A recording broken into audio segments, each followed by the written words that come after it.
صاحب جو مذاکرات کی باتیں چل رہی تھی حکومت اور پی ٹی آئی کے درمیان، اور یہ بھی اس وقت سوشل میڈیا پر خبر گردش کر رہی ہیں کہ عمران خان کا جون میں یہ آخری مہینہ ہے جیل کے اندر، اس کے بعد وہ باہر آ جائیں گے، اس میں کتنی صداقت ہے؟ دیکھیں یہ تو بڑے عرصے سے ہم سارے یہ سن رہے ہیں کہ جی مذاکرات ہونے چاہیے. میں تو اسٹرانگلی بلیو کرتا ہوں کہ سیاسی مسائل کا سیاسی حل ڈھونڈنا بڑا لازم ہے، اور سیاسی حل آپ تب ڈھونڈ سکتے ہیں جب آپ ایک دوسرے کو ریکگنائز کریں گے، ریگارڈ دیں گے، رسپیکٹ دیں گے، ایک دوسرے کو سمجھیں گے. لیکن دیکھو کچھ اصول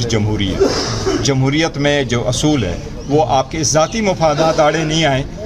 وہ پرسنل مفادات آپ کے نہ آئیں، جمہوری اقدار آپ کے سامنے رکھیں. اگر یہ ہونا چاہیے تھا تو آپ اس ساری کشمکش کو دیکھیں. ملک کی اس وقت اس کی بڑی ضروری ہے، لیکن انفارچونیٹلی بہت انفارچونیٹلی کہ آج تک کوئی بات آگے نہیں بڑھی. بیرسٹر صاحب آپ اہم کردار ادا کرتے ہیں، ہمیشہ بھی کوئی ملاقات کا معاملہ ہو، کوئی پس پردہ معاملات ہو، کوئی نرمی ہو. سہیل آفریدی صاحب کی بھی وہ کہتے ہیں ملاقات آپ نے ہی کروائی، اس کے بعد آپ سمجھتے ہیں کہ چیزوں کو آف دا ریکارڈ رکھتے آگے بڑھنا چاہیے تھا، ریویل کر دی گئی اور پھر وہ معاملہ تھوڑا ڈیریل ہوا؟ نہیں دیکھو، میں سمجھتا ہوں سب کو کوشش کرنی چاہیے، اور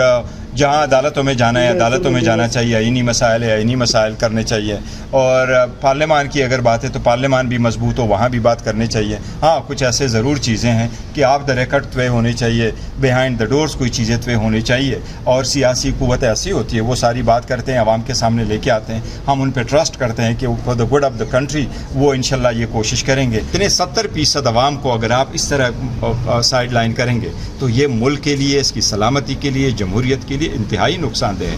یہ آپ ہمیں نہیں کر رہے ہیں، یا پورے سسٹم کو سائڈ لائن کر رہے ہیں، جو غلط ہوگا، اور ہم ایسے ہی اسٹرگل کرتے رہیں گے. دیکھو ہمارے لوگ جو ہے، میں ان کی ہمت کو سلام پیش کرتا ہوں، انہوں نے گیو اپ نہیں کیا، وہ اسٹرگل کنٹینیو کر رہے ہیں، اور جو اسٹرگل وہ کنٹینیو کر رہے ہیں وہ جمہوریت کے لیے کر رہے ہیں. اچھا